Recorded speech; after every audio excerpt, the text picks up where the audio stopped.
कामत यांचा थोडक्यात मी आपल्याला परिचय करून देतो. वयाच्या 22व्या वर्षीच त्यांनी आपल्या फॅमिली बिझनेस जो आहे त्या फॅमिली बिझनेसमध्ये पदार्पण केलं. त्यांच्या वडिलांची तर कथा आपल्या सगळ्यांना भारताला माहिती आहे, अशी कथा आहे. इटली, ऑर्किड आणि मी हे त्यांचं खूप फेमस पुस्तक आहे.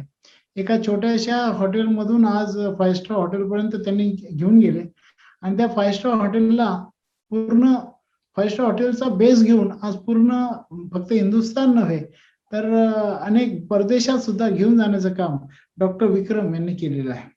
मित्रांनो, VITS हा जो ब्रँड आहे हा त्यांनी आणला आणि ऑर्किड नावाची जी हॉटेल आहे 5 स्टार हॉटेल ती त्यांनी बांधली. आज भारतातली सर्वात मोठी व्हेजिटेरियन फूडची चेन जी आहे ते चालवतात आणि सगळ्यात महत्वाचं म्हणजे BSE वर लिस्टेड असलेली एकमेव कंपनी आहे की जिंचं ही एक व्हेजिटेरियन फूडची चेन आहे. विक्रम कामत हे ऑल इंडिया नॅशनल काउन्सिल मधले सुवर्ण पदक विजेता तर आहेच, त्याचबरोबर इंडियन इन्स्टिट्यूट ऑफ हॉटेल मॅनेजमेंटचे ते टॉपर सुद्धा आहे. त्यांनी ऑर्किड हॉटेल जी इको फ्रेंडली हॉटेल आहे ती सुरू तर केलीच, पण त्याच्यानंतर त्यांनी एक कामच मुंबईवाला टेस्ट ही एक फूड चेन सुरू केली जी मुंबई खाद्य संस्कृती आणि पाककृतीवर केंद्रित आहे. आणि हा ब्रँड जो आहे अनेक देशामध्ये आहे, फक्त भारत नाही. जसं मी सांगितलं, थायलंड, बांगलादेश, इंडोनेशिया, फिलिपाईन्स या आशियाई कंट्रीज मध्ये सुद्धा आज हा कामच VITS आज विस्तार झालेला आहे. जसं मी सांगितलं की ही एक शुद्ध शाकाहारी चेन आहे, आणि खूप आनंद वाटतो की आपण जेव्हा वेगवेगळ्या चेन पाहतो मॅकडोनाल्ड वगैरे, तर त्याच्यामध्ये खंत कायम मनात राहते की अरे आपला भारतीय ब्रँड का नाही, पण ती कमी भरून काढली आहे मिस्टर कामत यांनी. कामत यांनी हा इनिशिएटिव्ह म्हणजे अतिशय तरुणपणी घेतला आणि आज तर अजून तर त्यांचं बरंच काही गोष्टी आहेत. आपल्याला सगळ्यांना कल्पना आहे की सध्या हॉटेल इंडस्ट्री ही जी आहे ही या कोरोनामुळे जरा वेगळ्या कालखंडातून जाते, पण अशा वेळेस सुद्धा अनेक अशा काही संधी आपल्याला फक्त एक निगेटिव्ह साईड कदाचित माहिती असेल, परंतु जी पॉझिटिव्ह साईड आहे ती आपण जरा डॉक्टर विक्रम कामत यांच्याकडून समजून घेऊया. काय आहे आणि काय काय संधी नवीन आपल्या उद्योजकांसाठी झालेल्या आहेत, कोणकोणत्या गोष्टी अशा आहे की ज्या तुम्हाला करता येतील आणि ज्याच्यामध्ये खूप चांगलं भवितव्य आहे, त्या गोष्टी आपण आज जाणून घेणार आहोत. तर with that very small introduction, उद्योगवर्धिनीबद्दल आपल्या सगळ्यांना कल्पना आहेच. गेल्या तसं मी स्वतः 36 वर्षापासून आणि उद्योगवर्धिनी 26 वर्षापासून एंटरप्रेन्योरशिप आणि स्किल डेव्हलपमेंट मध्ये काम करत आहे. आज मोर दॅन 60,000 उद्योजकांचं जाळं हे जे आहे ते उद्योगवर्धिनीचं आहे. हे एक नवीन आयाम आम्ही याच्यामध्ये अजून आता ह्या हॉटेल इंडस्ट्रीच्या दृष्टिकोनातून करतो आहोत. त्यानिमित्ताने आपण आज गोल्डन एपिसोड जो आपला आहे तर त्या गोल्डन एपिसोड मध्ये मी डॉक्टर कामत, विक्रम कामत यांचं मी हार्दिक स्वागत करतो, मनापासून स्वागत करतो. Thank you sir. आणि मी आता आपल्याला विनंती करतो की बेसिकली आपला हा जो काही उद्योजकीय प्रवास आहे तोही आम्हाला जाणून घ्यायचा आहे की कसं आहे की एक घरात म्हणजे तुम्ही तसे सेकंड जनरेशन एंटरप्रेन्योर आहात, तर एक कशी आणि त्यावेळेला म्हणजे एखाद्या फर्स्ट जनरेशन एंटरप्रेन्योरला सोपं असतं, कारण काय स्ट्रगल त्याला करायचा असतो, त्याला पुढे काही टार्गेट नसतात. परंतु सेकंड जनरेशनला कसं आहे की एक ऑलरेडी एक प्लॅटफॉर्म असतो, परंतु पुढे त्याच्याहून मोठे नेण्याचे एक मोठे टार्गेट्स असतात, एक वेगळं प्रेशर असतं, वेगळा नर्वसनेस मी अनेक उद्योजकांमध्ये बघितलेला आहे. तर नॅचरली एक मोठ्या व्यक्तिमत्वाच्या नंतर तुमचं एक स्वतंत्र अस्तित्व निर्माण करायचं आणि ते एक खूप छान पद्धतीने तुम्ही केलं आहे. तर हा सगळी जी किमया तुम्ही कशी साधली, तुमचा हा उद्योजकीय प्रवास कसा सुरू झाला आणि अगदी तुमच्या शिक्षणापासून या उद्योजकामध्ये ह्या प्रवासाबद्दल तुमचं जरा पहिले ऐकू आणि मग आपण त्याच्या अनुषंगाने काही आपण संवाद साधूया. Yes doctor Vikram. Thank you sir, thank you so much. आणि आधी तर मी आभार मानतो तुम्हाला की तुम्ही मला तुमच्या ह्या हाफ सेंचुरी एपिसोडवर मला I am there on as part of this show, तुमच्या गोल्डन एपिसोडवर. Thank you very much. माझं पूर्ण शिक्षण मुंबईमध्ये झालं, त्याच्यानंतर स्कूलिंग मी कॅथेड्रल जॉन कॉर्नर मध्ये केलं. त्याच्यानंतर मी केटरिंग कॉलेजला गेलो, दादर केटरिंग कॉलेजला, which is part of IHM. आणि इनफॅक्ट मला ऍक्च्युली इंटरेस्ट होतं फायनान्समध्ये. तर मी माझ्या वडिलांशी बोललो होतो की मला फायनान्समध्ये इंटरेस्ट आहे, तर लाईक एनी फादर म्हटलं नाही आपलं एवढं सगळं आहे, काय फायनान्स मध्ये करणार काय. सो मी of course I listen to him and it was a good suggestion by him. आणि मी जॉईन झालो केटरिंग कॉलेजमध्ये. आणि केटरिंग कॉलेजमध्ये जसं तुम्ही ऑलरेडी सांगितलं, मी ऑल इंडिया फर्स्ट पण आलो. आणि नंतर मी माझं मास्टर्स केली हॉस्पिटॅलिटीमध्ये पुणा युनिव्हर्सिटी मधनं. आणि नंतर I went on to complete my doctorate. Learning ही मला फार आवड आहे, फार इंटरेस्ट आहे प्रॅक्टिकल लर्निंगवर. पण अकॅडमिक लर्निंग पण इम्पॉर्टंट आहे. पण the real skill is in the real knowledge आपण म्हणतात ते जे आहे ते अनुभव इज द बेस्ट नॉलेज.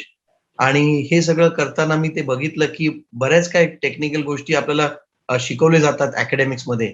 पण त्याचा जो प्रॅक्टिकल अनुभव आहे हे जेव्हा तुम्ही घेतात तुम्ही आणखीन पुढे जाऊ शकतात. तुम्ही एक फार चांगली गोष्टी सांगितली जे माझ्या मनात पण होतं सांगायला तुमच्या सगळ्या व्ह्युअर्सना, की सगळ्यांना वाटतं firstly I am third generation.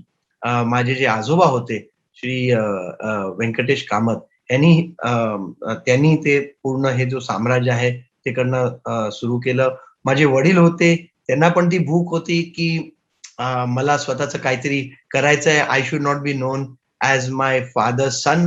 My father should be known as my father.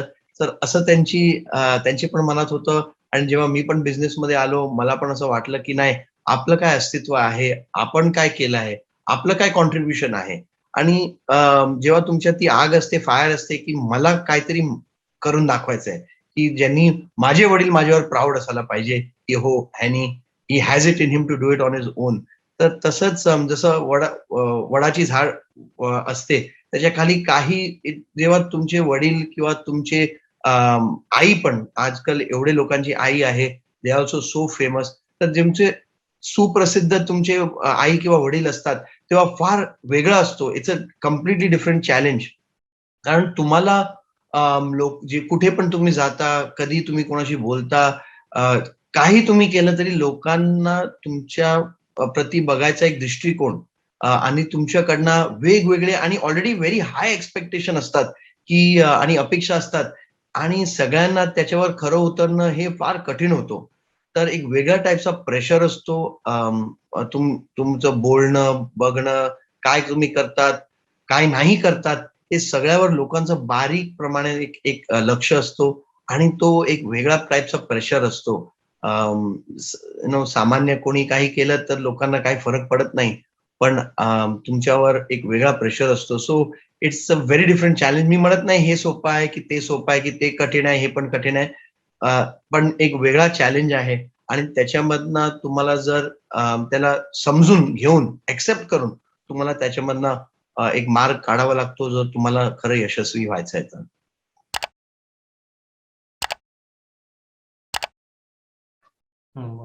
हा बरोबर आहे. अगदी म्हणजे what you sed is very correct and which. आणि तुम्ही तर थर्ड जनरेशन आहात. तर हा एक नक्कीच एक वेगळा प्रेशर असतो. एक म्हणजे मी पाहिलेले अनेक लोकांना पण डेफिनेटली बरेच असे स्टार सुद्धा असतात की जे खूप त्याचं प्लॅटफॉर्म म्हणून युज करून खूप पुढे घेऊन जातात. असे बऱ्याच स्टोरीज आहेत. त्यापैकी तुमची एक स्टोरी आहे नक्कीच. तर हाऊ डू यू म्हणजे कशा पद्धतीने तुमची एंट्री झाली या बिझनेसमध्ये आणि काय मग नवीन नवीन कल्पना तुम्ही काय काय इम्प्लिमेंट केल्या हो. तो जरा आम्हाला ऐकायला आवडेल. शुअर. तर मी जसं मी म्हटलं मला आवडतं काही ना काहीतरी इनोव्हेशन पण करत राहायला. आणि जेव्हा मी जॉईन झालो, मी आधी 1.5 वर्ष सावंतवाडी कोकणात होतो. आणि तिकडचे पूर्ण प्रोजेक्ट्स मला दिले होते. तिकडे आमचे 3-4 प्रोजेक्ट तेव्हा जस्ट चालू होणार होते वेगवेगळ्या ठिकाणी. आणि मी तिकडे राहून ते सगळं कंप्लीट करून मी मुंबईला आलो. सो तेव्हा जेव्हा मी एकटा होतो, it was a completely different challenge. एकतर आज माझं जर मराठी एवढं चांगलं आहे तर तिकडे प्रत्यक्ष राहून, नाही तर आधी मी कॉन्व्हेंट स्कूलला शिकून माझं मराठी एकदम कच्चं होतं. म्हणजे लोकांना वाटायचं की मी फॉरेनर आहे. असं एवढं कच्चं मराठी होतं. पण तिकडे जाऊन जेव्हा तुम्ही पाण्यात असतात तुम्हाला तर स्विमिंग नाही करावंच लागेल जर तुम्हाला सर्व्हाइव्ह व्हायचंय तर. तर तिकडे मी माझी मराठी इम्प्रूव्ह केली. आणि त्याच्यानंतर बरंच काही तिकडे शिकलो, प्रोजेक्टवर शिकलो, कॉन्ट्रॅक्टर कडनं कशी कामं करून घ्यायची त्यांच्या भाषेत. कारण कॉन्ट्रॅक्टरची लँग्वेजच वेगळी असते. जर आपल्याला रफ अँड टफ व्हावं लागतो. तिकडे कोकणाचा पाऊस, कोकणामध्ये म्हणजे काम करायचं एक वेगळा तुम्हाला एक माइंडसेट पाहिजे आणि म्हणजे त्यांना देवाने दिलेलं सगळं आहे कोकणात. सो त्याच्या निमित्त ऑलरेडी एक रिलॅक्स मोडमध्ये असतात. त्यांना सोबत घेऊन काम करून घ्यायचे टाईमशीर, हे सगळं मी बरंच काही तिकडे शिकलो आणि त्याच्यानंतर जेव्हा मी मुंबईला आलो, मॅन मॅनेजमेंट जे आहे आणि ह्या इंडस्ट्रीमध्ये मॅन मॅनेजमेंट हीच सगळ्यात मोठं आणि इम्पॉर्टंट आहे. कारण आधी जर आपण बघितलं ह्या इंडस्ट्रीमध्ये जसं मी माझे वडील किंवा माझे जे आजोबा आहेत त्यांना जर मी पाहिलं तर मॅन मॅनेजमेंट स्किल हे सगळ्यांचं एकदम चांगलं आहे. आणि ह्या इंडस्ट्रीमध्ये आधी जे न शिकणारे किंवा ते बाकी शिक्षणमध्ये चांगले नाहीत, ते यायचे. कारण ही एकदम प्रॅक्टिकल इंडस्ट्री आहे आणि हेच मी आजही लोकांना सांगतो, की ह्या इंडस्ट्रीपेक्षा चांगली इंडस्ट्री नाहीये. कारण ह्या इंडस्ट्रीमध्ये सगळे प्रकारचे लोक आपल्याला पाहिजे, ज्यांच्याकडे सगळ्या प्रकारच्या स्किल आहेत. दुसरं म्हणजे ह्या इंडस्ट्रीमध्ये तुम्हाला काही कठीण नाहीये. 99.9% लोकं रेस्टॉरंटमध्ये नाराज होतात एका गोष्टीवर, की हा माझ्याशी असा कसा बोलला? ह्याच्यावरच भांडणं सुरू होतात. तर ह्या एकदम बेसिक आहे, की चांगल्या लोकांशी चांगलं बोलायचं आहे. मीट, सीट आणि ग्रीट द गेस्ट. म्हणजे जसे लोकं आलेत, गुड मॉर्निंग सर किंवा नमस्कार सर किंवा जे काय तुम्ही म्हटलं माणूस खुश होतो. त्यांना बसवलं आणि एकदम बेसिक आहे. ह्याच्यात फारसा टेक्निकल काही नाही आहे. जेवण बनवणं हे तर आमच्या सगळ्यांची आई किंवा बरेच लोकांचे वडील पण बनवतात चांगलं-चांगलं जेवण. तर ह्या सगळ्या बेसिक गोष्टी आहेत. जर आपण ते फॉलो केले तर ह्या इंडस्ट्रीमध्ये यश घ्यायला फारच ईझी आहे. तर बाकी इनोव्हेशन जे मी केलं मॅन मॅनेजमेंटमध्ये मी एक हॉटेलमध्ये एक पहिल्यांदा एक टोकन सिस्टम म्हणून चालू केलं. तर त्यावेळी तर फार कठीण होतं आणि प्रॅक्टिकली पूर्ण सगळं स्टाफ म्हणजे नाराज होते माझ्याबद्दल. पण माझं ऑब्जेक्टिव्ह होतं टोकन सिस्टम म्हणजे मी काय केलं होतं, एक इंटरनल करन्सी सारखं केलं होतं. आपण नॉर्मली बजेट वगैरे सगळं काय करतो. पण मला पाहिजे होतं, की दर एक माणूस हॉटेलमध्ये, दर जीएम, मॅनेजर, एच-ओ-डी, स्टाफ ते उद्योजक सारखं विचार करायला पाहिजे. आणि उद्योजक सारखा विचार करायला मेन म्हणजे one of the most important thing is to know commercial. Commercial म्हणजे प्लस आणि मायनस. नॉर्मली कुठलेही ऑपरेशनल लोक ह्यांना तुम्ही प्रॉफिट अँड लॉस स्टेटमेंट म्हटलं की म्हणतात, "हे ते आमचं सगळं काम नाहीये. ते अकाउंट्स वाल्यांचं काम आहे, फायनान्स वाल्यांचं काम आहे." पण मी नेहमी म्हणतो, की तुम्हाला जर उद्योजक व्हायचंय किंवा तुम्हाला यशस्वी लीडर बनवायचंय, तर तुम्हाला 2 गोष्टी सगळ्यांनी करावं. एक आहे फायनान्स, कारण कुठे पैसे येतायत आणि कुठे पैसे जातायत. आपण अकाउंट्स डिपार्टमेंट फक्त अवलंबून राहून नाही हे करू शकतो. जशी एक चांगली हाउसवाईफ तिला सगळं माहीत असते, की त्या बजेटमध्ये कोणाला काय पसंत आहे आणि कधी काय गोष्टी येणार आहे पुढे. शाळेची फी पासून नोटबुकसाठी किती खर्च होतो, हे सगळं त्यांना माहीत असतं. म्हणून त्या सगळ्या गोष्टी मॅनेज करू शकतात. तसंच यशस्वी उद्योजकांनी त्याला फायनान्स आणि एच-आर. एच-आर म्हणजे काय? आपण काय म्हणतो, नाही माणसं आणायची, माणसं जुटवायची ते एच-आरचं काम आहे किंवा ते दुसऱ्याचं काम आहे. नाही. जर एच-आरनी माणसं आणली, पण त्यांचा स्किल आहे, नाही आहे, हे आपण बघायला पाहिजे. युजर डिपार्टमेंटने बघायला पाहिजे किंवा आपण जर त्यांना असं म्हणजे काही अरेरे तुरेरे सारखं बोललं किंवा त्यांना त्यांचा रिस्पेक्ट नाही दिलं, तर ते निघून जाणार. एंडमध्ये त्रास कोणाला झाला? उद्योजकाला. तर माणसं जपवणे हे पण दर लीडर किंवा उद्योजक आणि दर स्टाफचं काम आहे आणि फायनान्स आणि हे शिकवायला लोकांना मी एक ते टोकन सिस्टम केलं. कुठे it was like a internal currency. म्हणजे तुम्ही कुठेही कोणाला बोलवतात किंवा कुठल्याही इंटर हॉटेल पण तुम्ही काही कामं करून घेतात, तर तुम्हाला त्या माणसाला किंवा त्या डिपार्टमेंटला तुम्हाला पैसे द्यावे लागतील. त्याच्याने ऑटोमॅटिक काय झालं, एच-आर वाले जे रूम सर्व्हिस किंवा दुसऱ्याच्यामधनं चहा मागवायचे, ते बंद झालं. जे आता घरी आम्ही काय सांडलं, आता आमच्या घरी पण सर काय चहा वगैरे काय पडलं, तर आम्ही स्वतः पोछा घेतात किंवा टिश्यू पेपर घेतात आणि ते क्लीन करतात. आम्ही थांबत नाही, की अरे तो येणार आणि साफ करणार. भले आमच्या घरी स्टाफ असेल तर. पण हॉटेलमध्ये काय होतं, नाही. आम्ही पाणी जरी पाहिजे, "अरे बेटा जाओ ये कूलर में पानी भर के आ जाओ.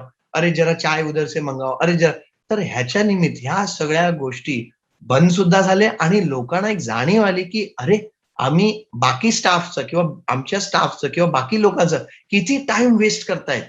जर एक हाउसकीपिंगचा मुलगा आपल्या ऑफिसमध्ये क्लीन करतो आहे, तर तो गेस्ट फ्लोअरवर नाही जाऊ शकतो आणि गेस्ट फ्लोअरला क्लिनिंगला it's a revenue producing area. पण office back of the office staff जो क्लीन करतोय दॅट इज नॉन रेव्हेन्यू. तर लोक स्वतःचे ऑफिस क्लीन करायला लागले, म्हणजे एक सेल्फ रिस्पॉन्सिबिलिटी यायला लागली. तर हे फार मोठी गोष्टी होती. मला किती किती जीएम आणि ओनरचे फोन आले जयपूरवरनं. आपण इकडे मुंबईला चालू केलं होतं आणि मला दिल्लीवरनं, जयपूरवरनं, कलकत्तावरनं, म्हणजे गोवावरनं, म्हणजे हे एक टाईपची चर्चा झाली. कारण आधी लोक मे बी त्यांच्या फ्रेंडना आक्रोशच्या निमित्त सांगायचे की अरे आमच्याकडे असं चाललंय ह्याच्या. कारण बऱ्याच वेस्टेज कमी झाले, लोकांना जाणीव आली की ह्या गोष्टी चालत नाही, ह्या गोष्टी होत नाही. सो एक अवेअरनेस क्रिएट झाली आणि त्याच्यानंतर आमच्याकडे भरपूर एक टॅलेंट मॅनेजमेंट तयार झाला, ज्याच्यानी आम्ही एवढं ग्रो करू शकले. आज आमच्याकडे 24 हॉटेल आहेत, 100च्या वर वेगवेगळे प्रकारचे F&B आउटलेट आहे, क्लाउड किचन आहेत. आणि ही जी सिस्टम आहे, एक ती सिस्टम नंतर ऑब्व्हियसली कुठल्या इनोव्हेशन आपण जेव्हा चालू करतात, ती फॉर्मॅट म्हणजे त्याच्यात काय सुधारणा येतात, काय फीडबॅक येतो, कसं जो लोकांना त्रास होता तो कमी केला. सो आपण सिस्टम इम्प्रूव्ह केला. पण it was a ground breaking innovation जे आपण केलं होतं. ते त्याच्या व्यतिरिक्त माझ्याकडे प्रॉब्ली आपण नेहमी ऐकतो की आपल्या फार्मा इंडस्ट्रीमध्ये पेटंट आहेत, सायन्समध्ये पेटंट. मी 2 पेटंट हॉटेल इंडस्ट्री आणि रेस्टॉरंट इंडस्ट्रीमध्ये केले आहेत. एक डोसा मेकरसाठी, ज्याच्यानी तुम्ही कोणीही डोसा करू शकतो. हे माझे क्लाउड किचन व्हिडिओमध्ये पण मी दाखवलं त्या इनोव्हेशनला. तर अशा बऱ्याच इनोव्हेशन आम्ही करत असतो. आमची एक रिसर्च किचन आहे, आमचे इनोव्हेशन सेंटर आहे आणि आमचे जे मॅनेजमेंट डेव्हलपमेंट प्रोग्राम आणि लीडरशिप डेव्हलपमेंट प्रोग्राम आहे, जे हे कोरोनाच्या कालानुसार टेम्पररी होल्डवर होता, ते परत जस्ट परवा रिस्टार्ट झालं. आणि तिकडे आम्ही लोकांना म्हणतात की मी नेहमी लोकांना सांगतो की प्लीज फक्त तुमचा हात आणि पाय हे वापरू नका. आम्ही जर तुम्हाला ठेवलंय तर तुमचं सगळ्यात मोस्ट इम्पॉर्टंट म्हणजे लोक काय कामावर येतात, लॉकरमध्ये कसं त्यांचे कपडे ठेवतात तसं त्यांचं डोकं पण ठेवून येतात.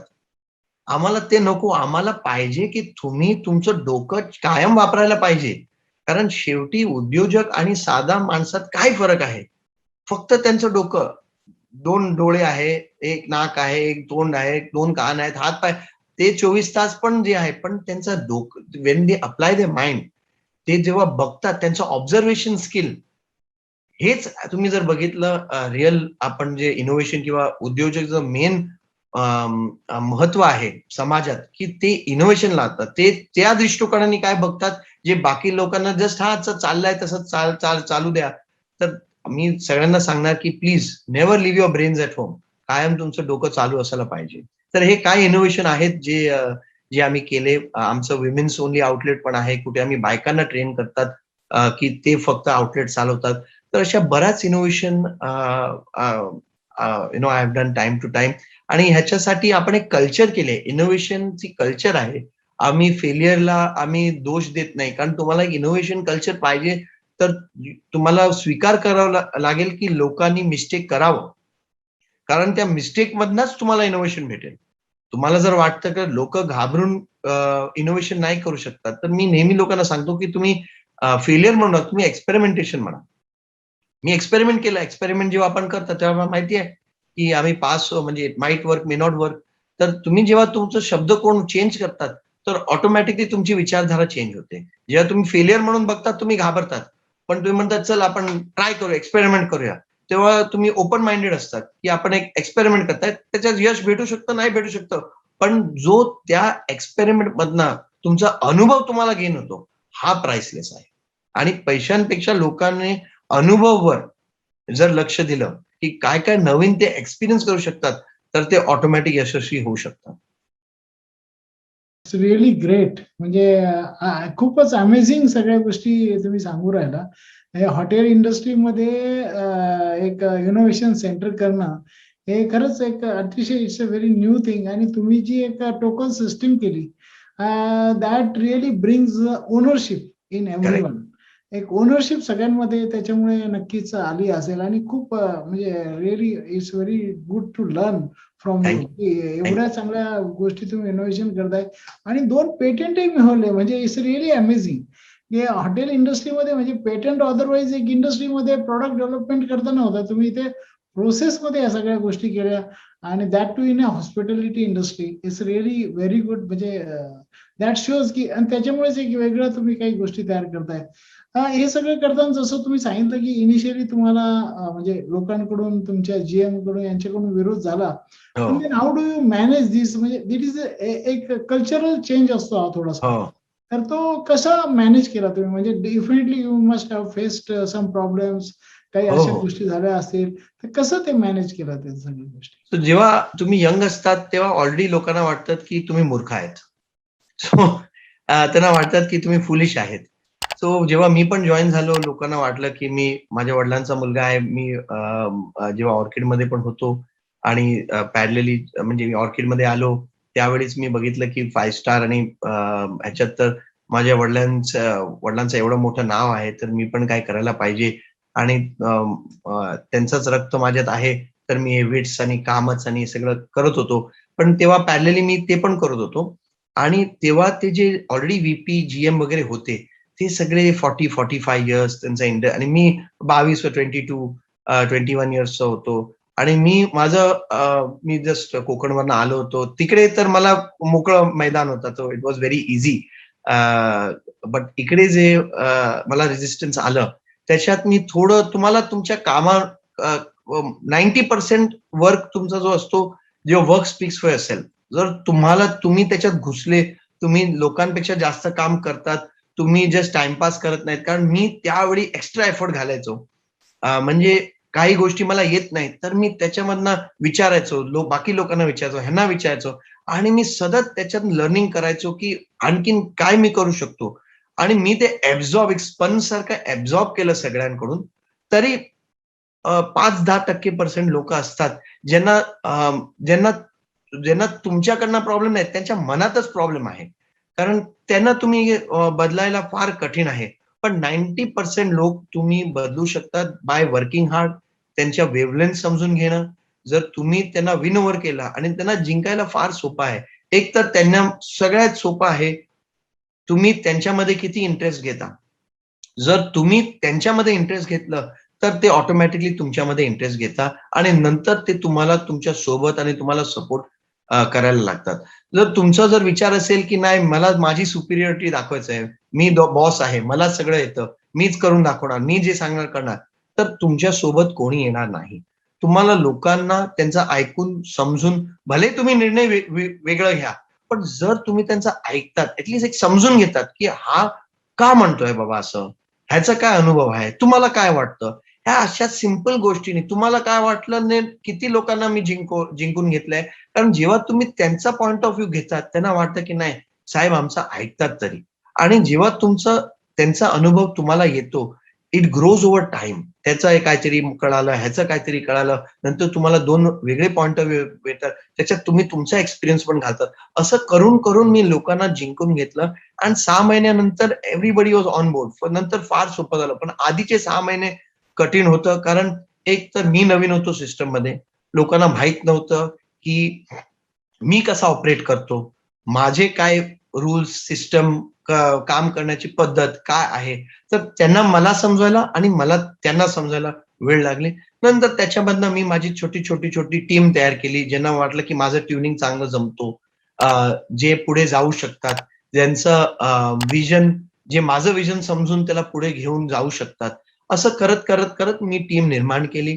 मी लोकांना जसं म्हटलं कॉन्फिडन्स त्यांचा जिंकलं. त्यांना पण वाटलं हो, ह्यांच्याबरोबर आपण काम करून आपण पुढे जाऊ शकतो. साहेबांना समजवतं, आमचं ओपिनियन घेतात, आमचा विचार घेतात आणि त्याच्यानंतर ते जिंकत गेले आणि काम चांगलं झालं and then sky was the limit.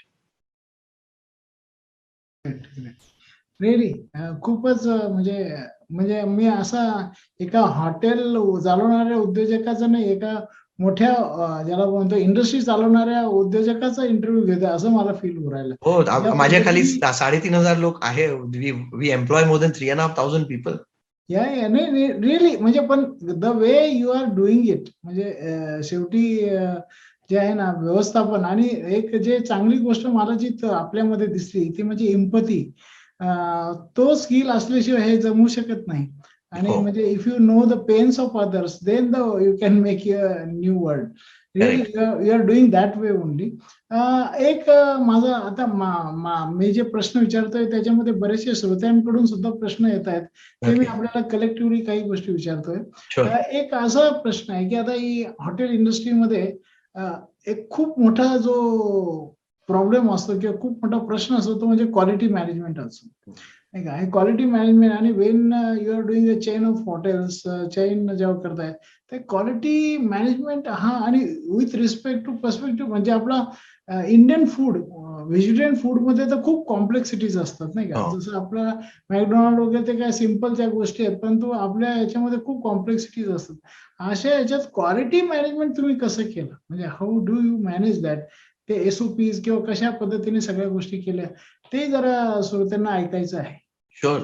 So ह्याच्यात दोन दोन गोष्टी आहेत. एक तर फूड इंडस्ट्रीमध्ये जर तुम्ही विचार केला, कुठल्याही बिझनेसमध्ये जर तुमचा रॉ मटेरियल स्टँडर्डाइज आहे, तरच तुम्हाला firstly end product raw material plus process हे तुमचं जर स्टँडर्ड असेल, तरच तुम्हाला एंडमध्ये रिझल्ट सेम भेटेल.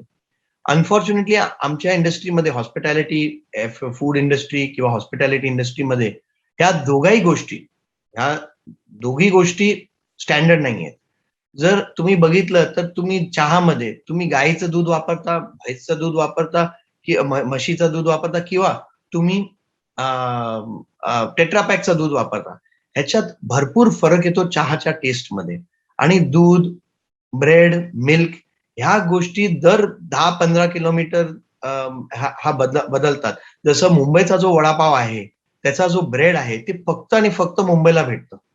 ते तुम्ही दिल्ली वगैरे कुठेही गेलं तर तो प्रकारचा पाव जो आहे, तुम्हाला ते गोड भेटतं, वेगळं भेटतं, पण तो लादी पाव तुम्हाला भेटणार नाही. तर आम्ही आधी जेव्हा कामच किंवा बाकीच्या आउटलेट विट्समध्ये वगैरे केलं, तर आम्ही आधी जेव्हा करायचं आणि मी फ्रँचायझिंगमध्ये पण जेव्हा मी उद्योजक केले, मी बऱ्याच चुक्या केले आधीच्या स्टार्टिंगमध्ये. कारण मला वाटायचं की जसं आम्ही विचार करतो तसाच समोरचा विचार करतो. पण बऱ्याच त्याच्यात फ्रँचायझी होती ज्यांचा लक्ष क्वालिटीवर नव्हता किंवा त्यांनी जो माणूस ठेवलाय, मॅनेजर ठेवलाय, ते मॅनेजर तो त्याचं काहीतरी दुसरं गेम करतो आहे. त्याला पैशामध्ये इंटरेस्ट आहे, पैसा मारण्यात इंटरेस्ट आहे. त्याच्यात तो पैसे काढायच्या चक्करमध्ये त्याचं क्वालिटीवर दुर्लक्ष आहे किंवा चुकीचं रॉ मटेरियल आणतोय. म्हणून जशी चेन वाढली, आम्ही एकतर ते लोकांना चेंज केलं आणि ह्या दोन गोष्टी म्हणजे रॉ मटेरियल आणि प्रोसेस ह्याच्यावर लक्ष दिलं. कसं? आम्ही सेंट्रल किचन स्थापना केली. आज जो रॉ मटेरियल येतो ते पण सेंट्रल परचेस मधनं येतो. तुम्हाला जाणून अचरज वाटत असेल की आम्ही 1,00,000 किलो राईस वापरतात आणि उडद डाळ 40,000 किलो उडद डाळ वापरतात. तर ते रॉ मटेरियल आम्ही स्टँडर्डाइज केलं, त्याचे प्रोसेस स्टँडर्डाइज केले आणि जे माणसं आहेत, ते माणसांना कसं स्टँडर्डाइज करायचं? कारण human being is the most 6 billion 7 billion लोक आहेत आता जगात आणि देवानी हर एक दर माणसाला दर पर्सनला युनिक केलं आहे. त्याच्यात वेगळे गुण आहे, वेगळे विचार आहेत आणि दर माणूस जेव्हा चहा बनवता किंवा काय बनवतो त्याला वाटतं मी चहा असं किंवा कॉफी असं बनवायला पाहिजे जसं मला आवडतं. तो एक आमच्या इंडस्ट्रीमध्ये एक जोक आहे, what is the difference between chef and God? आणि त्याचा आन्सर आहे, the God never thinks he is a chef. पण दर शेफला वाटतो मी जे केलेलंच बरं आहे. तर तसंच ते चेंज करायला आम्ही ते प्रोसेसला स्टँडर्डाइज केलं बाय ट्रेनिंग. आमची म्हणून स्वतःची ट्रेनिंग सेंटर आहे. We believe in short courses कारण हे लांब कोर्स 3 वर्ष 4 वर्षाचा कोर्स पेक्षा 3 महिने 2 महिने 6 महिने अशा कोर्सेसमध्ये आम्ही आमच्या स्टाफला घालतो. आमच्याकडे एक ट्रेनिंग प्रोग्राम आहे आणि त्याचं नाव आहे कामत सूत्रा म्हणजे द कामत वे म्हणजे कामतची ट्रेनिंग. सो ते आम्ही देतात आमच्या स्टाफला आणि त्याच्या निमित्त ते स्टँडर्डाइज होतो आणि त्याच्या निमित्त आम्ही क्वालिटी कंट्रोलवर लक्ष देऊ शकतात. So we standardize the raw material and we standardize the process. आणि जो माणूस प्रोसेस करतो त्याला ती प्रोसेस स्टँडर्डाइज केली आहे. तर त्याप्रमाणे आम्ही सगळं ह्या फूड बिझनेसमध्ये केलं आहे. त्याच्या निमित्त आमच्या रेस्टॉरंट्समध्ये क्लाउड किचनमध्ये टेस्ट सेम राहते आणि कुठे कुठे आम्हाला काही शाखा वगैरे बंद करावं लागले कारण ज्यांना प्रोसेस किंवा स्टँडर्डाइज गोष्टीमध्ये इंटरेस्ट नाहीये त्यांना आम्हाला सिस्टम मधनं एक्झिट करावं लागतो. ज्याच्याने जे चेन आहे कारण कुठली चेन आहे हे weakest link the chain is always only as strong as the weakest link. तर अशा ज्या कडी त्या साखळीमध्ये ज्या कडी वीक आहे त्यांना थोडं थोडं करून आपल्याला स्ट्रेंथन करावं लागतं. ग्रेट. खूपच छान आहे. म्हणजे हे सगळं एक एक छोट्या गोष्टीकडे तुमचं लक्ष, आणि ही जी स्टँडर्डायझेशन केलंय तुम्ही, पर्चेस ऑफ रॉ मटेरियल आणि सगळं process central kitchen, it's really very nice concept, आणि त्याच्यामुळेच या सगळ्या गोष्टी घडतायत. आता एक बऱ्याच लोकांकडून तो प्रश्न येऊ राहिला की आता जे पॅन्डेमिक जो पिरियड अजून जातोय, म्हणजे अजून मी म्हणत नाही की तो संपलाय, कोणी म्हणू शकत नाही, पण त्या पॅन्डेमिक पिरियडमध्ये हॉटेल इंडस्ट्रीचं खूप नुकसान झालं आणि खूप लोक म्हणजे त्यांना अडचणीत आले. तर अशा याच्यातून आता कशा पद्धतीने काय, आणि what you see could be the future of this industry, कशा पद्धतीने आता जे बदलतं जे आफ्टर कोविड, आता ते जसं ना प्री कोविड आणि पोस्ट कोविड, पोस्ट कोविड काय घडू शकेल, काय चेंजेस ह्या हॉटेल इंडस्ट्रीमध्ये होऊ शकेल, आणि ही तर न संपणारी इंडस्ट्री, परंतु व्हॉट चेंजेस यू फोरसी की जे होतील, आणि काय करायला पाहिजे नव्याने जे लोक they want to come in this industry, त्यांनी काय गोष्टी करून केलं पाहिजे की ज्यामुळे ह्या प्रॉब्लेमचं रूपांतर, म्हणजे जसं तुम्ही सांगितलं की हा प्रॉब्लेम नसतोच कधी, तर त्या प्रॉब्लेमचं रूपांतर संधीत कसं कन्वर्ट होऊ शकेल, काय वाटतं आपल्याला या सगळ्या याच्याबद्दल, आणि तुमचा या कोविड पिरियड मधला तुमचाही जो अनुभव आहे तोही जरा आम्हाला सांगितलं तर सगळ्यांना आवडेल. तर आधी तर हा कोविडचा पिरियड आम्हाला म्हणजे जे हॉटेलियरचा लाईफ असतो, आम्ही नेहमी ऑफ वगैरे, आम्ही घडी वगैरे वेळ कधी बघत नाहीत, आणि एवढा ऑफ वगैरे आम्ही सगळे जेवढा ऑफ आम्हाला घरी बसून मिळाला ह्या आमच्या पूर्ण आयुष्यात आम्हाला वाटत नाही एवढा ऑफ आम्ही काढतो. म्हणजे 60 दिवस तर आम्ही घरी होतो, आणि स्टार्टिंग मध्ये फार चांगलं वाटलं. पहिला आठवडा एकदम चांगलं वाटलं की अरे लेट उठायचं, हे करायचं, मोकळेपणा, आणि त्यावेळी ते वेगवेगळे व्हिडिओज बघायचे, ते कॉफिन मॅन वगैरे, ते काय काय ते कॉफिन डान्स, हे ते आणि सगळं ते. तर त्यावेळी नंतर स्ट्रेस व्हायला लागलं 15 दिवस नंतर की हे कधीपर्यंत चालणार आहे. नंतर 1 महिना झाला तर एवढे आउटलेट बंद होते, तर नॅचरली विचार यायला सुरू झाले की अरे काहीतरी करावं लागेल, किंवा कधी उघडणार काय. आणि जसंही लॉकडाऊन उघडलं, जसंही पार्शियली लॉकडाऊन ओपन होऊन काय काय गोष्टी अलाउड होतं ट्रॅव्हल वगैरे करायला, मी तर लगेच पास वगैरे ते सगळं काढून मी कामावर होतो to try and get things restarted. पण तो एक डिफिकल्ट फेज होता. ह्याच्यातनं पॉझिटिव्ह हे आहे की सगळ्यांनी बघितलंय की शेवटी लोकांना कितीही रिस्क असेल, काही असेल, लोकांना ट्रॅव्हल करायचंय. लोक ट्रॅव्हल करणार, लोक पुढे पण ट्रॅव्हल करणार, आणि आणखीन मात्रामध्ये ट्रॅव्हल करणार. इनफॅक्ट तुम्ही जर बघितलं तर माणूस हा एक सोशल ॲनिमल आहे, आणि एकत्र येणं, एकत्र बाहेर जाऊन जेवायला, खायला, किंवा कुठे पार्टी करायला, किंवा जनरली कट्ट्यावर बसून बोलायला, हे लोकांना फार आवड आहे आणि कायम राहणार. हे आमच्या नेचरमध्येच भाग आहे. सो हा इंडस्ट्री कुठे जाणार नाहीये. हा बदलाव जरूर येतील. जसं तुम्ही विचार करा, 2 वर्ष आधी तुम्ही किती मागवायचे बाहेरून जेवण. आज सगळ्यांना ती सवय झाली आहे. आज लोकांना ती पण सवय झाली आहे की ठीक आहे, मला कुक नको, मला मेड नको, मी हे करू शकतो, सबस्क्रिप्शन घेऊ शकतो, मंथली मील घेऊ शकतो, डिलिव्हरी किचन मधनं रेग्युलर मागवू शकतो.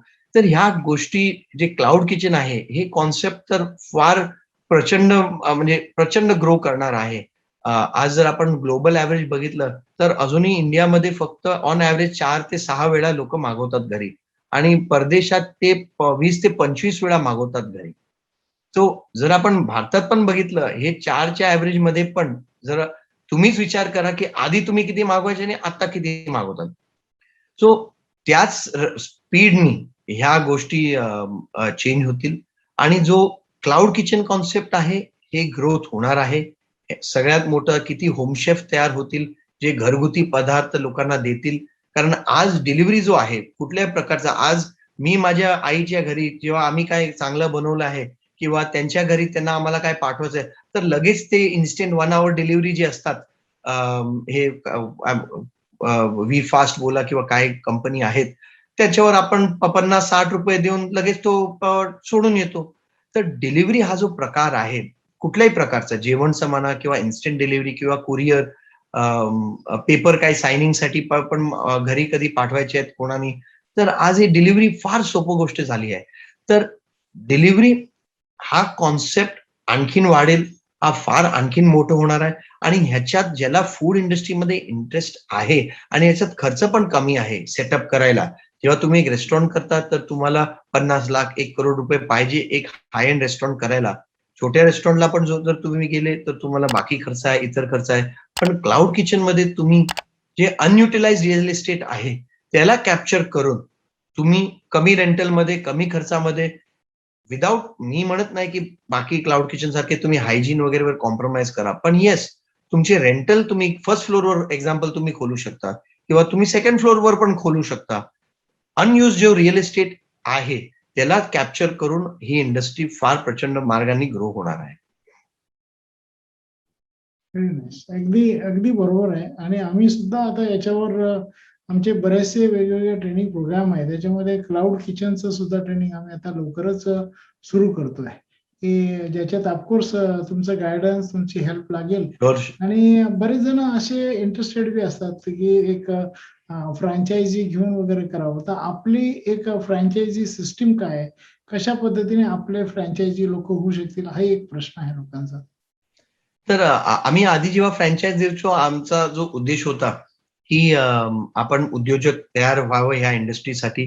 तर आम्ही बरेच त्याच्यात आमची फ्रँचाईज आता आम्ही सिस्टम पण चेंज केली. आधी आम्ही फ्रँचाईज देऊन त्यांच्या जागे ट्रेनिंग द्यायचे. आता आम्ही ते सगळं आमच्या ह्या जे काय मी अनुभव सांगितले की काय काय चुक्या केली त्याच्यानंतर आम्ही आता इन्सिस्ट करतो की फ्रँचायझीने आमच्याकडे येऊन ट्रेनिंग घ्यावं आणि 15 दिवस 1 महिन्याच्या आमच्या आउटलेटमध्ये आणि आमच्या हॉटेल ट्रेनिंग सेंटर कुठे आहे तिकडे त्यांनी ते ट्रेनिंग करावं जे कोण ते बिझनेस सांभाळणार आहे. कारण तुम्ही जेव्हा एवढे इन्व्हेस्ट करतात ह्या बिझनेसमध्ये तर तुम्हाला त्याची जाणीवच नसेल तर तुमचा मॅनेजर तुमचा फायदा घेतो. कारण तुमच्या मॅनेजरला कळतं की तुम्हाला तर काही माहिती नाही. त्याचा तो फायदा घेऊन तुमचं नुकसान करतो. सो अंडरस्टँडिंग ह्या बिझनेस बद्दल तुमचं 100% पाहिजे तरच तुम्ही चांगलं त्याच्यात यश घेऊ शकता. दुसरं जे प्रोसिजर आहे ते मे बी मी डिटेलमध्ये किंवा बेसिक सांगू शकतो की तुम्ही एक एन्क्वायरी घालू शकता किंवा आमच्या वेबसाईटवर एक्झॅक्टली त्याचं प्रोसेस जे आहे ते तुम्ही बघू शकता. पण आधी तुम्ही ते बघा की तुम्ही टाइम देऊ शकता का? किंवा आमच्याकडे आता ती पण आपण लॉन्च केलंय कारण बरेच उद्योजक आहे त्यांना पॅरलल मध्ये करायचं आहे. आणि फूड बिझनेस हा कॉम्प्लिकेटेड आहे कारण माणसं शेवटी लोकांना भेटायला जरी आम्ही प्रोव्हाइड केले पण मॅन मॅनेजमेंट सगळ्यांचं चांगलं नसतो. त्यांना या धंदा त्यांना माहिती आहे चांगला आहे पण त्यांचा मॅन मॅनेजमेंट नसतो किंवा त्यांच्याकडे तेवढा वेळ नाहीये ह्याच्यात घालायला. तर त्या केसमध्ये आम्ही एक नवीन फॉर्मॅट तयार केला आहे. We operate for you. आम्ही तुमचा आउटलेट तुमच्यासाठी चालून देतात. आमचा मॅनेजर, आमचं स्टाफ सगळं देऊन तुम्हाला फक्त त्याच्यात इन्व्हेस्टमेंट किंवा तुमची काही रिकामी जागा आहे ते रिकामी जागा तुम्ही कॉन्ट्रीब्युट करा आणि आम्ही ते तुमच्या ह्याच्यासाठी either in a kind of a JV format किंवा in a format of a आम्ही तुमच्यासाठी ऑपरेट करू. आम्ही तो पण केलाय कारण शेवटी ह्या बिझनेसमध्ये शिकायला किंवा करायला सोपं एकदम आहे पण तेवढा वेळ पाहिजे कारण हे टाइम बेस्ड इंडस्ट्री आहे. तुम्ही जेव्हा काउंटर किंवा तुमच्या स्टाफ सोबत असतात तेव्हा तुम्हाला त्यांच्याबद्दल जास्त इझी त्यांच्या प्रोडक्टिव्हिटी तुम्ही करू शकता. आणि फूड बिझनेस ह्याच्यात एक मी नेहमीच फ्रँचायझीना सांगतो की तुम्हाला तुमचा लक्ष पाहिजे. का पाहिजे? कारण हा बिझनेस सोपा आहे पण ह्याच्यात दर एक गोष्टी ह्याचा व्हॅल्यू आहे. तुमचे काजू पण जे तुम्ही वापरतात किंवा बाकी गोष्टी इतर गोष्टी तुम्ही वापरतात, बटर वापरतात, घी वापरतात. जर तुमच्या स्टाफनी ते घरी घेऊन गेला किंवा कुठे बाहेर बाहेर विकलं तरी तुमचं नुकसान आहे. पण मोठ्या मोठ्या स्टील इंडस्ट्री किंवा गाडीच्या मॅन्युफॅक्चरिंग मध्ये माणूस गाडी किंवा दरवाजा किंवा स्टीलचे जे सरी आहेत ते तो घरी नाही घेऊन जाऊ शकतो. पण फूड इंडस्ट्रीमध्ये दर एक गोष्टी ह्याची व्हॅल्यू आहे आणि तो घरी जरी घेऊन गेला तर तुमचा कॉस्टिंग किंवा तुमचा नुकसान होतो. तर तुमचा लक्ष असायला पाहिजे. आता या अनुषंगानेच एक पुढचा असा प्रश्न आलाय की कारण की बरेच हॉटेलियर सुद्धा जॉईन झालेले आहेत. तर त्यांचा असा प्रश्न आहे की आता जो सध्या समस्या आहे हॉटेलियर्सना की एकतर तो स्टाफ मिळणे आणि तो शेफ मिळणे आणि मग त्यांना परत ते टिकवणे. तर तुम्ही बऱ्याचशा गोष्टीचं आधीच उत्तर दिलं आहे. परंतु या नवीन जे हॉटेलवाले आहेत त्यांना काय काय सांगाल आपण की ज्यामुळे ते स्टाफ मिळू शकेल आणि ते टिकून राहतील, ते शेफ टिकून राहतील. या संदर्भात तुमचं काय, जरा आपण काही टिप्स तुम्ही दिला तर. बघा, आपल्याला वेळेनुसार आमची मानसिकता बदलावी लागेल. जेव्हा माझे आजोबा चालवायचे मी बघितलंय, आणि ते म्हणजे प्रेमाने, आता पॉलिटिकली करेक्ट व्हायला ठीक आहे, पण त्यावेळी ठीक होतं. तुमच्या स्टाफला तुम्ही म्हणजे मारायचं म्हणजे असं कधीतरी एक लाफा असं दिला. मी बघितलंय कधी माझ्या आजोबाच्या वेळी, तेव्हा रेस्टॉरंटला ते कारण गावाची पोरं होती, ते पण आजोबा म्हणून त्यांना ट्रीट करायचे. एक वडिलांनी आम्हाला मारलं म्हणून तेव्हा ते स्टाफ, मला आठवण आहे, ते स्टाफ पण आउटलेटच्या आत झोपायचे. जेव्हा सत्कार वगैरे मध्ये जेव्हा हे संपलं, शिफ्ट वगैरे संपली, रात्री 11 नंतर सगळं क्लिनिंग विनिंग झाल्यानंतर ते तिकडेच खाली. आज तुम्हाला स्टाफला वेगळी रूम द्यावं लागते, ते आउटलेटमध्ये तर ते नाही झोपणार. तर अशा गोष्टी तुम्हाला वेळेनुसार तुम्हाला चेंज व्हावं लागतो.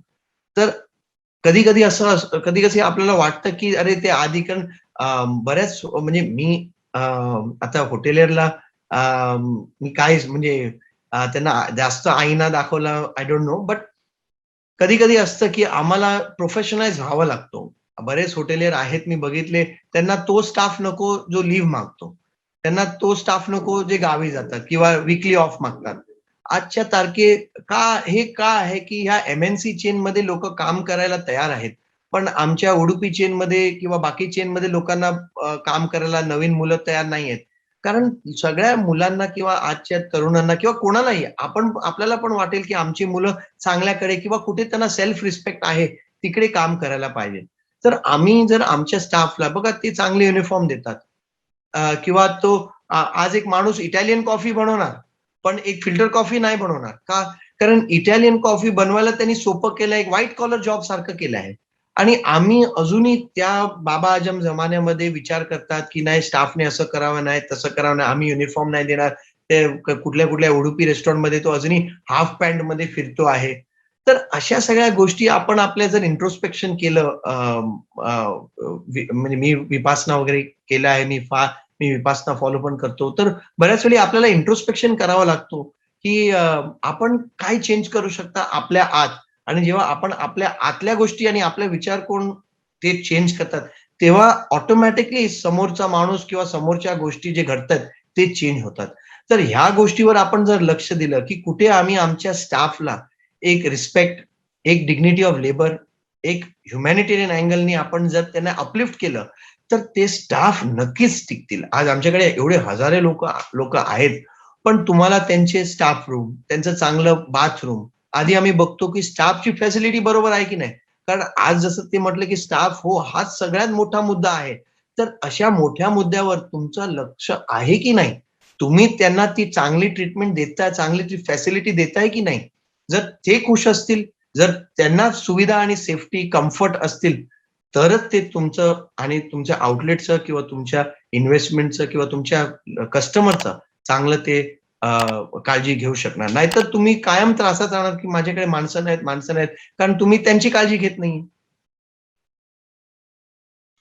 Great, great.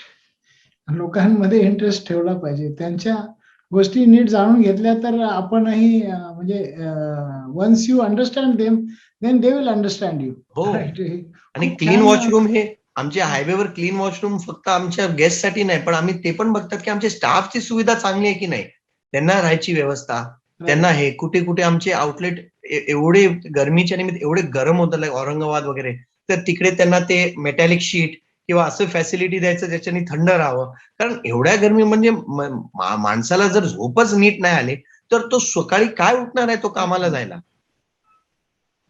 तर ह्या जास्त म्हणजे ह्या जास्त खर्चाचं किंवा पण कोणी विचार नाही, आपण कधी कधी राहून जातं किंवा आधीपासून त्या गोष्टी चालतायत तसंच चालतात, तर ते चालतायत म्हणून ते चालले आहेत आणि त्याच्या निमित्त आपलं नुकसान होतो.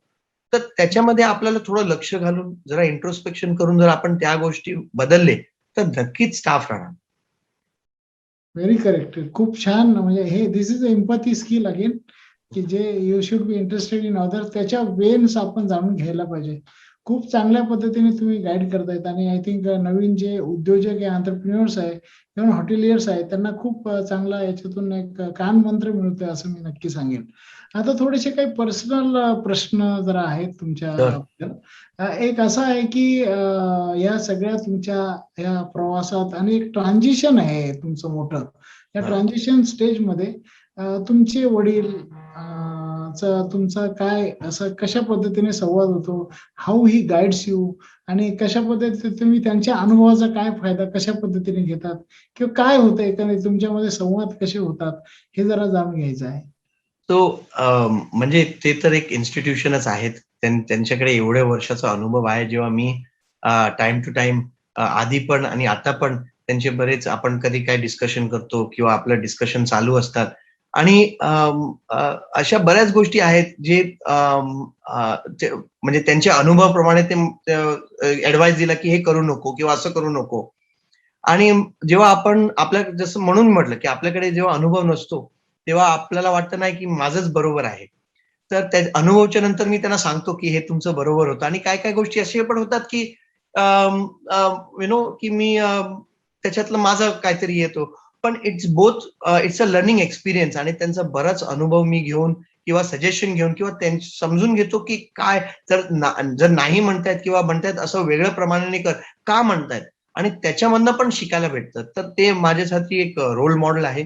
एवढ्या सगळ्या गोष्टी म्हणजे मी तुम्हाला इनोव्हेशन सांगितले, तसेच त्यांच्या वेळी ज्या इनोव्हेशन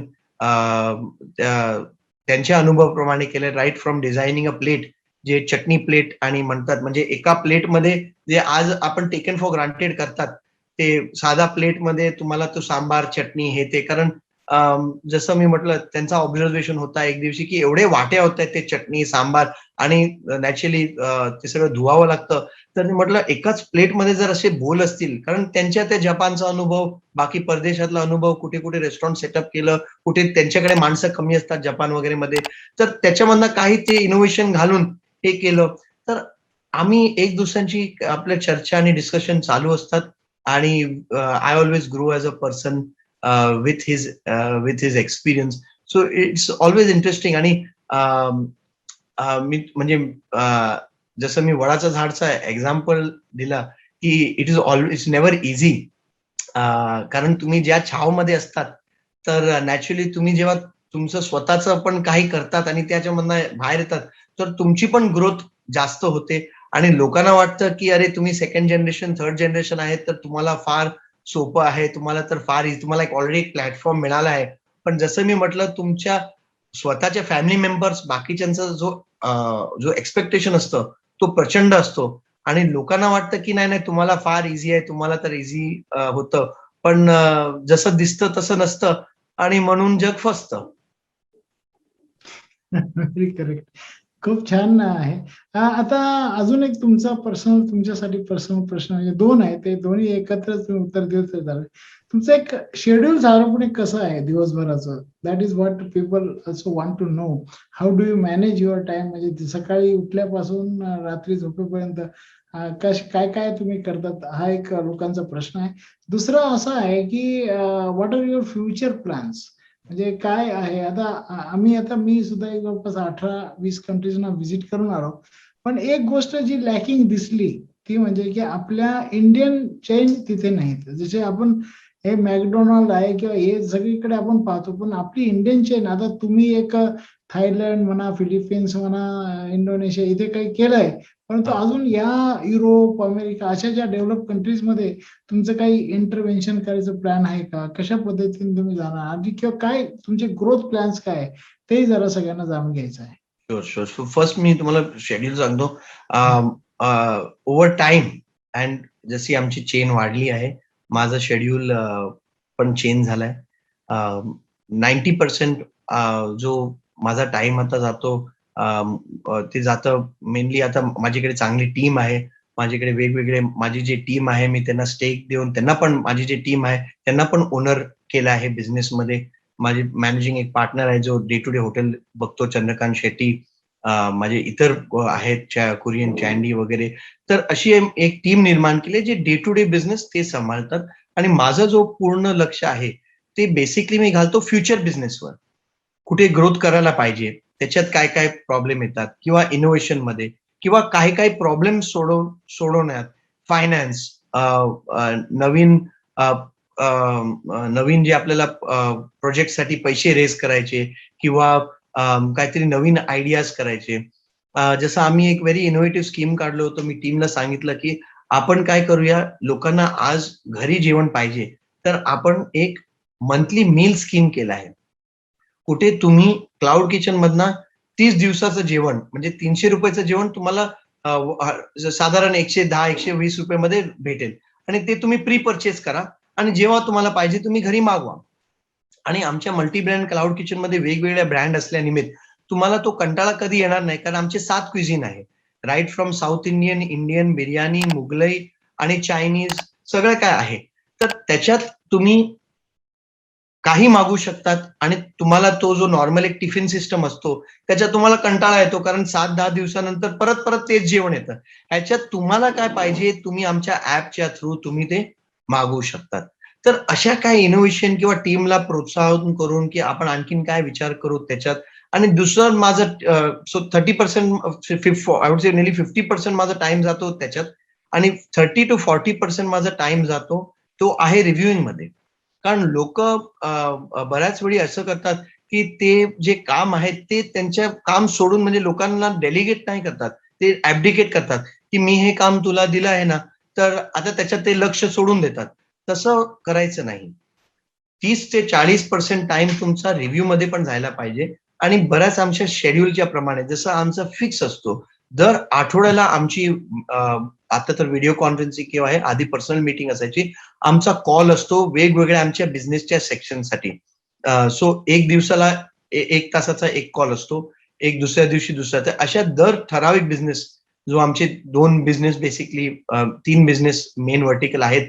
एक आहे F&B रेस्टॉरंट, एक आहे हॉटेल, आणि जे आम्ही फरसान, नमकीन, स्नॅक्स, फूड डिव्हिजनचा आहे त्याचा तिसरा. आणि सिन्स ते नवीन बिझनेस होतं त्याच्यावर एक्स्ट्रा लक्ष द्यायला ते आपण तिसरा हे केलं होतं. तर असे आम्ही, आमचा वीकली रिव्ह्यू असतो त्या बिझनेस बद्दल, की किती प्रॉफिट झाला, किती लॉस झाला. आणि बऱ्याच उद्योजक कॅश फ्लो मध्ये मार खातात. कॅश फ्लो हा बिझनेसचा लाईफ ब्लड आहे. तुम्ही पेपरवर प्रॉफिट केलं पण ते पैसे आले नाहीत, तर it is of no use. तर कॅश फ्लो, क्रेडिटर्स, डेटर्स, कोणाचे पैसे आउटस्टँडिंग आहे, आम्हाला यायला कुठले वेंडर्सचे आम्हाला द्यायचे, नॉर्मली आमचे वेंडर्सचं, पण ह्या करोना निमित्त बराच सायकल सगळ्यांचा ब्रेक झाला. सो त्याच्यावर एक्स्ट्रा लक्ष. सो त्या वेळी बिझनेसला काय गरज आहे त्याच्यावर आम्ही त्या वीकली मीटिंग मध्ये डिस्कस करून आमचे कुठलेही डिसिजन, 6 दिवसाच्या वर बिझनेसमध्ये आमचे डिसिजन पेंडिंग नसतात. आणि हे पॉसिबल आहे कारण आमचा वीकली मीटिंग असतो दर 52 वीक्स मध्ये आमच्याकडे. आणि जर तुम्ही तसं बघितलं तर 365 दिवस मध्ये फक्त 52 डेज आम्हाला भेटतोय. आणि 52 डेज काही झालं तरी, म्हणजे मी सुट्टी म्हणजे काय काम सुट्टीवर आहे तरी होतं, मी कुठेही जगात असेल तरी होतं, त्या फिक्स टाइमला आमची मीटिंग असते. तर सगळ्यांना माहिती आहे की त्यावेळी काय काय त्यांना प्रेझेंट करायचंय, काय काय करायचंय, आणि त्याच्या निमित्त आमचा पण फॉलोअप होतो आणि कामं होतात. कारण बिझनेसमध्ये एक्झिक्युशन इज एव्हरीथिंग. तुमच्याकडे चांगली आयडियाज असतील पण तुम्ही त्याला एक्झिक्यूट नाही करू शकतात, किंवा टीमला कुठे अडचण येत आहेत ते तुम्ही त्यांना सॉल्व्ह करून नाही देऊ शकतात, तर त्यांचं पण काम स्टक होतो. तर ते अनब्लॉक करून त्यांना द्यायचं, तो आपला काम आहे. सो माझं शेड्यूल जे आहे goes in meeting people, in finding out new business, finding out solution, आणि रिव्ह्यू मध्ये. फ्युचर प्लॅन्स होता. आणि फ्युचर प्लॅन जे आहेत, जसं तुम्ही म्हटलं, आम्ही आता परत आमचे जे थायलंडमध्ये युनिट्स आहे, बाकी परदेशात युनिट्स आहे, आता लॉकडाऊन, तिकडे पण सगळं लॉकडाऊन चालू आहे. 3-4 वर्ष फार चांगला बिझनेस होता. हे लास्ट 1.5 वर्ष 2 वर्ष तर ऑफकोर्स सगळे जगभर हा प्रॉब्लेम आहे. पण फ्युचरमध्ये जे हे बिझनेस आहे, आम्ही कंटिन्यू ग्रोथ करणार आहे. आमच्या क्लाउड किचन बिझनेसला आणखीन मोठं करणार आहे. बरेच काय हॉटेल्स आम्ही ऍड करतात. आता आम्ही दमनमध्ये आणखीन एक beautiful 70 room hotel opposite the sea चालू केलं, आणि ते पूर्ण पॅक आहे पूर्णपणे. कारण दमन, सिल्वासा वगैरे पूर्ण चालू आहे. आमच्या सिल्वासा हॉटेल पण आम्ही स्केल अप करतो आहे, nearly it will scale up to more than 150 rooms. तर अशा ठराविक ठिकाणी आम्ही जास्त रेस्टॉरंट ऍड करतायत, जास्त क्लाउड किचन ऍड करतायत. आज आमच्या क्लाउड किचन मध्ये आमची 7वं ब्रँड अतिशय चांगले चालतायत. वा मालवण, वा मराठा, कुंग फूड, अकबर्स मुघलाई, विडलीवाडा, कामच. आम्ही प्युअर व्हेज क्लाउड किचन पण चालू करतायत, खास करून गुजरातसाठी. कुठे आमचे प्युअर व्हेज ब्रँड असतील, म्हणजे कामच आणि सगळे व्हेजिटेरियन, फक्त व्हेजिटेरियन असेल, तर अशा गोष्टी आम्ही फूडमध्येच भरपूर काय इनोव्हेशन आणि ऍडिशनल युनिट्स करतायत. आमचं ट्रेनिंग सेंटर आम्ही मोठं करतायत. आत्ताच माझं कोणाशी बोलणं चालू होतं की कसे आम्ही ह्या एका वर्षात आम्ही लोकांना अपस्किलिंग करून एम्प्लॉयबल करू शकतात, फक्त कामच किंवा विट्ससाठी नाही, पण पूर्ण इंडस्ट्रीसाठी. तर अशा काही कोर्सेस आम्ही करतायत, कुठे लोक अपस्किल करू शकतात त्यांना, आणि ते सर्टिफिकेट ते कुठे वापरू शकतात त्यांना जॉबसाठी, त्यांना पण सोपं होईल. तर अशा गोष्टी आम्ही पूर्ण लक्ष करतायत, ज्याच्याने हा पूर्ण स्केलअप आणि स्किलअप हे दोघं आपलं होणार. खूपच छान. I think it was really very great evening to spend with you. आणि खूप आय थिंक आम्हाला सुद्धा आणि जे एवढे श्रोते आहेत त्यांना खूप नॉलेज याच्यातून मिळालेलं आहे आणि खूप मोटिवेशन सुद्धा मिळालेलं आहे. थँक्यू. फक्त जाता आता तुम्ही तसे बरेच गोष्टी सांगितलेल्या आहे, पण जाता आता या तरुण उद्योजकांना की जो या लाईन मध्ये येऊ इच्छिणाऱ्यांना आणि जे एक्झिस्टिंग आहे त्यांना तुम्ही काय संदेश द्याल, आणि एकंदरीत उद्योजक बनू इच्छिणाऱ्यांना तुम्ही काय संदेश द्याल? तसं तुम्ही जे केलंय तोच एक मोठा संदेश आहे, पण तरी in one line or in few words how can you give some message? मी सांगणार, बी परसिस्टंट. उद्योजक, काही लोकांना यश, आम्ही उद्योजक जर तुम्हाला व्हायचं आहे तर बी परसिस्टंट, हार मानू नका. बऱ्याच वेळी असं होतं, आज तुम्ही जर आमच्या इंडस्ट्रीमध्ये बघितलं तर जे माझे वडील तर आहेत सगळ्यांना हे, पण ते पण ऑर्किड प्रसिद्ध व्हायला त्यांचे ते ऑर्किड तर फक्त एकच माइलस्टोन ऍक्च्युली त्यांच्या एवढ्या मोठ्या जर्नीमध्ये, एवढ्या प्रवासात. जर तुम्ही बघितलं, मी त्यांचा मुलगा म्हणून बाकी जण जे त्यांच्या जवळ आहे बघितलं की ती मेहनत लागली त्याला, तर ते बोलतात की overnight success only takes 20 years. जेव्हा आपण बघतात की अरे ते एकदमच चांगलं चाललंय हे, पण त्याच्या पाठीची मेहनत असते. तर तुम्ही पण मेहनत करा, परसिस्टंट राहा. जर तुम्ही परसिस्टंट असेल तर तुम्हाला नक्कीच यश भेटेल.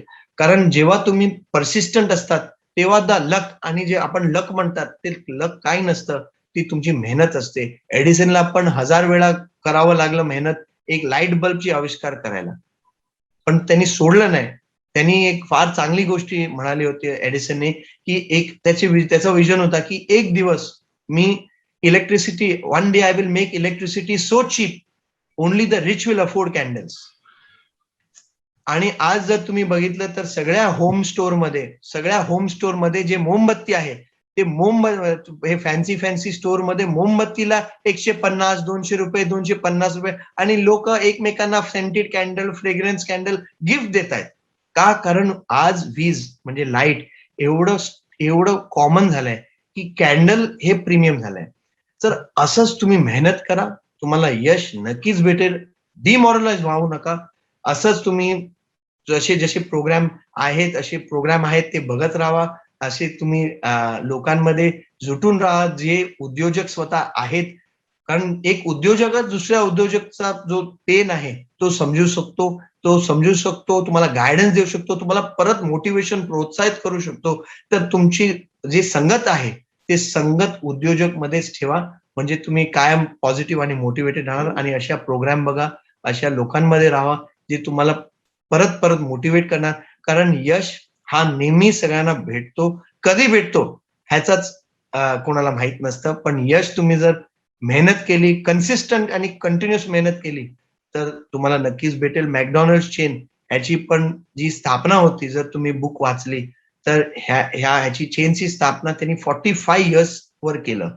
आणि त्यांनी पण 20 वर्ष तो मिक्सी सेल्समॅन होता, म्हणजे मिक्सरचा सेल्समॅन होता. त्याचा सगळा अनुभव ते बघून तर कुठले गोष्टी कधी काय कंबाईन होतात ते बोलू नाही शकत. लीला हॉटेल्स कॅप्टन नायरने 62 इयर्सला, जेव्हा लोक रिटायरमेंट बोलतात तेव्हा ते टायर नाही होऊन ते परत एक चेनची स्थापना करायची, हॉटेल चेनची स्थापना करायची, म्हणजे हे पण फार मोठी गोष्ट आहे. तर असे बरेच एक्झाम्पल आहे आमच्या समोर, की अमेझॉनचं जर फाउंडर बघितलं त्यांनी किती वर्ष मेहनत केली. तर तुम्हाला पण यश भेटू शकतं, but you have to be persistent and be consistent. आणि कधी तो चान्स आपल्याला भेटेल आणि ती गोष्टी मोठं होणार ते तुम्ही नाही सांगू शकतात, पण you have to be persistent. Yes, great doctor Vikram. खूप आय थिंक खूप मोटिवेशन आणि खूप छान तुम्ही असं गायडन्स केलेलं आहे आणि it will be remembered for long time. आणि डेफिनेटली आता तर ही जी मुलाखत आहे ती आपल्याला युट्यूबवर सुद्धा दिसणार आहे. ओके. तर डेफिनेटली तुमचा अनेक लोकांना याचा फायदा होईल याच्यात काही शंका नाही. तुम्हाला भेटायला खूप आवडेल. लवकरात लवकर नक्की. तुमची भेट घेण्याचा मी नक्की प्रयत्न करेन आणि नक्की. Will exchange the thoughts so that we can also learn and let us contribute for the society. आपल्या Thank you. वडिलांचा बी तो एक म्हणजे तुमच्यामध्ये बी तो सोशल ऍटिट्यूड मी बघितलेला आहे जो Thank आपल्या you. वडिलांमध्ये आहे आणि एक हो. सिम्प्लिसिटी जी तुमची बघितली. आपले वडील सुद्धा चप्पलवरच मी बघितले, त्यांना मी हो. कधी शूज मध्ये घालताना बघितलेलं नाही. तर इट्स रिअली अमेझिंग. खूप छान तुम्ही ती एक ज्याला म्हणतो ना ती एक हेरिटेज चालवत आहे आणि तुम्ही अगदी सत्कार मध्ये सुद्धा जेवलेलो आहे. अच्छा. हो, हा, येस, वा. येस. मी म्हणजे तुम्ही मुंबईमध्ये एकदम होतो. म्हणजे सगळं आमचं ओपनिंग बॅट्समॅन पासून म्हणजे तुम्ही लांब इनिंग्स खेळतायत तुम्ही. Yes, yes. 85 ला रादर 88 ला I was there in Mumbai आणि अच्छा. माझं फोर्ट मध्ये ऑफिस होतं. हो. तर आणि चर्च गेट वरून जावं लागायचं. करेक्ट. तर चर्च गेटला उतरलं की पहिले तुमच्या इथे नाश्ता हो. घ्यायचा आणि रात्री जाताना तुमच्या इथून खाऊन जायचं आणि Wow. तितकं ती एक हे झाली होती. इज रिअली हो. अमेझिंग. खूप छान. खूप बरं वाटलं आणि आय थिंक सगळ्या उद्योजकांना सुद्धा एक नवचेतना तुम्ही या अगदी ज्याला आपण पॅन्डेमिकच्या काळात दिलेली आहे. Thank you. तर wish you all the very best. We'd like to see कामच चेन जी तुमची आहे ती पूर्ण अमेरिका काय युरोपमध्येही तुमची आम्हाला चेन बघायला खूप आवडेल आणि ती आम्हाला बघायला मिळो अशी अपेक्षा करतो आणि तुम्हाला खूप चांगलं भवितव्य आहे. No doubt about it. आज 3,500 आहे, पुढे 3.5 लाख लोक तुमच्याकडे नक्की राहतील, याच्यात Thank you, काही sir. शंका नाही. Wish you all Thank the you. Very best. Thank you, sir. Thank you. वडिलांना आमचा प्रणाम आणि नक्की. तुमच्या सगळ्यांना अतिशय चांगल्या शुभेच्छा. Thank you very much. धन्यवाद. Thank you sir. Thank you for having me on the show. Thank you सगळ्यांना आणि तुमच्या गुड विशेस आणि ब्लेसिंग साठी मी आभारी.